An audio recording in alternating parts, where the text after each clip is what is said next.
Une petite pause, s'il vous plaît. Ce poste de Coppet permet l'installation de plusieurs choses. D'abord, la police de proximité dans la région, avec un poste qui est ouvert à la population. La population peut venir déposer des plaintes, chercher des objets trouvés, s'adresser à la gendarmerie si elle a des difficultés dans son village ou dans son quartier. Ça, c'est une première chose.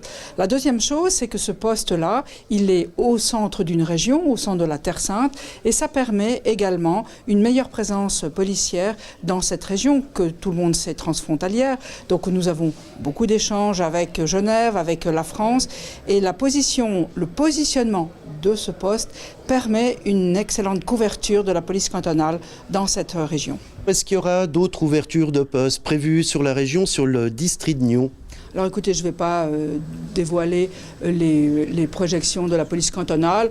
Je ne peux pas le faire pour l'instant. Nous avons bien évidemment une autre planification, toujours avec l'idée d'un déploiement sur l'ensemble du territoire et puis de répondre à la demande de la population. Il y a actuellement, depuis le mois d'octobre, 5 gendarmes qui travaillent au poste de gendarmerie de Coppet, plus le répondant de proximité qui travaille sur l'arrondissement La Côte, plus particulièrement district de Nyon. La Terre Sainte est occupée par le poste de gendarmerie de Coppet, mais également par les gendarmes qui sont basés à Bursan, qui sont présents 24 heures sur 24, également aux Terre Sainte avec leurs patrouilles.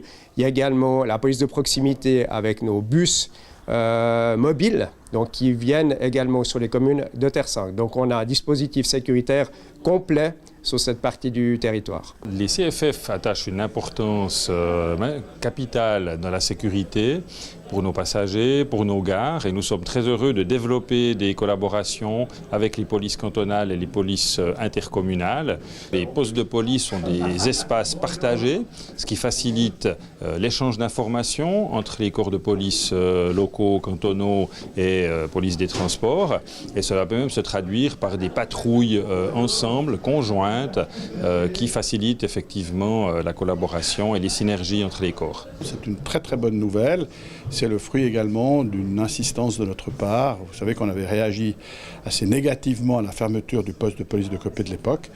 Et nous sommes très heureux que le canton ait entendu nos inquiétudes et ait repris la décision de réouvrir ce poste de Coppet et d'instaurer également une collaboration entre les différents services, toutes les forces de l'ordre qui interviennent à un titre ou à un autre pour arriver à améliorer les prestations. Une certaine pression qu'on a pu et voulu exercer vis-à-vis du canton n'a été entendue. Pour une fois, l'ouest du canton, et la Terre Sainte en particulier, n'a pas été oublié et on s'en réjouit. Le fait qu'il soit visible et qu'il y ait beaucoup d'allées et venues, la gare de Coppet, je vous rappelle, il y a 10 ans, avait 3000 personnes qui transitaient. Aujourd'hui, on a plus de 7000 et l'évolution avec le CEVA va aller de l'avant.